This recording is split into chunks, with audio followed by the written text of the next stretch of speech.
নমস্কার, আমি Aritrika Ganguly Sen. X is equal to ইনফিনিটিতে সবাইকে সুস্বাগতম। আজকে কথা হবে যাদের date of birth 6th, 15th, 24th তাদের জানুয়ারি মাসের 2026-এর জানুয়ারি মাস কেমন যাবে। 2026 2026 কিন্তু সান রুলিং ইয়ার, জানুয়ারি মাস ও সান রুলিং ইয়ার, সান রুলিং মান্থ। আর আপনারা কিন্তু ভিনাস দ্বারা চালিত, শুক্র আপনাদের দেবতা। জানুয়ারি মাস আপনাদের সম্পর্কের একটা কি বলবো ব্যালেন্স আনবে। নতুন দায়িত্ব বা যারা অলরেডি দায়িত্ব পেয়ে রয়েছেন তাদের দায়িত্ব বাড়তে চলেছে।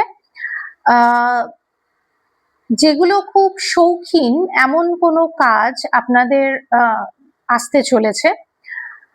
এক্সেসিভ ইমোশনস, মানুষকে খুশি করতে গিয়ে নিজেকে কিন্তু এক্সেসিভ ইমোশনস দিয়ে মানুষ খুশি করতে গিয়ে নিজেকে কিন্তু ভুলে যাবেন না। লাক্সারি থিং এর উপর নিজের খরচটাকে একটুখানি রেস্ট্রিক্ট করার চেষ্টা করুন। যদি আমি আপনাদের কেরিয়ার ওয়াইজ বলি, যারা fashion, beauty, designer, hospitality, real estate, counselling লাইনে আছেন তাদের কিন্তু বেশ ভালো নতুন ক্লায়েন্ট বা নতুন প্রজেক্ট আপনাদের আসতে পারে।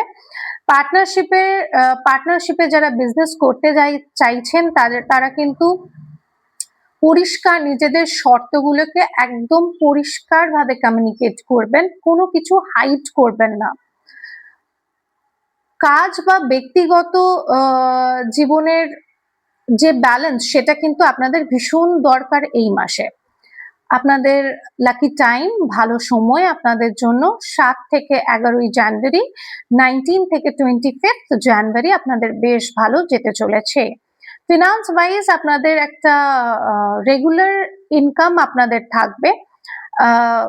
আবারও বলছি, শৌখিন কোনো কাজ থেকে আপনাদের বেশ টাকা পয়সা আপনারা পাবেন।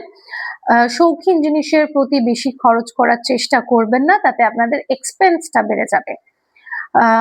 কাউকে ধার দেওয়া থেকে একটুখানি কিন্তু বিরত থাকবেন। রিলেশনশিপ ওয়াইজ আপনাদের এই সময় পরিবার, আপনার যে ফ্যামিলি, ফ্যামিলিতে আপনার ভূমিকা বেশ ইম্পর্টেন্ট হতে পারে। সম্পর্ক কিন্তু এই সময় আপনাদের ঠিক করে নেওয়া উচিত। যদি কোনো সম্পর্কে কোনো রকম এফর্ট দেওয়ার প্রয়োজন হয়ে থাকে, অবশ্যই এই সময় সম্পর্কে এফর্ট দিয়ে সম্পর্ককে একটু ঠিক করে নেবেন।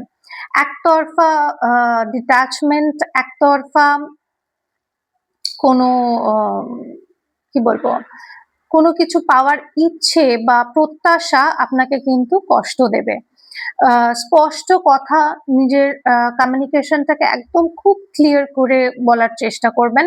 হেলথ ওয়াইজ এই সময় আপনাদের হরমোনাল ইস্যু, সুগার এবং ওজন বেড়ে যাওয়ার একটা প্রবণতা আপনারা দেখতে পাবেন। লেজিনেস আপনাদের এই সময় আসবে। যদি আমি রেমেডি বলি তাহলে আমি বলবো আপনারা লক্ষ্মীকে পুজো করার চেষ্টা করুন। ওম শুক্রায় নমঃ 21 বার বা 11 বার প্রত্যেক দিন চ্যান্ট করবেন, বিশেষ করে শুক্রবার। আর আপনাদের লাকি কালার হোয়াইট, পিঙ্ক এবং এনি প্যাস্টেল শেড। দান করবেন সাদা মিষ্টি, চাল এবং পারফিউম। সম্পর্ক এই সময় কিন্তু সম্পর্কের যে কোনো রিলেশনশিপের যে একটা হেয়ার লাইন ডিফারেন্সিয়েশন হয়, সেই ডিফারেন্সিয়েশনটাকে বুঝবার চেষ্টা করবেন এই সময় এটা আপনাদের খুব দরকার। যদি রিং পরতে চান তাহলে ডান হাতের রিং ফিঙ্গারে আপনারা একটা রূপো বা হীরের বিকল্প যদি কিছু পান তাহলে সেটা পরতে পারেন। আজকের জন্য এইটুকুই। দেখা হবে খুব শিগগিরই পরের একটি ভিডিওতে। ততক্ষণের জন্য সবাই ভালো থাকবেন, সুস্থ থাকবেন। নমস্কার।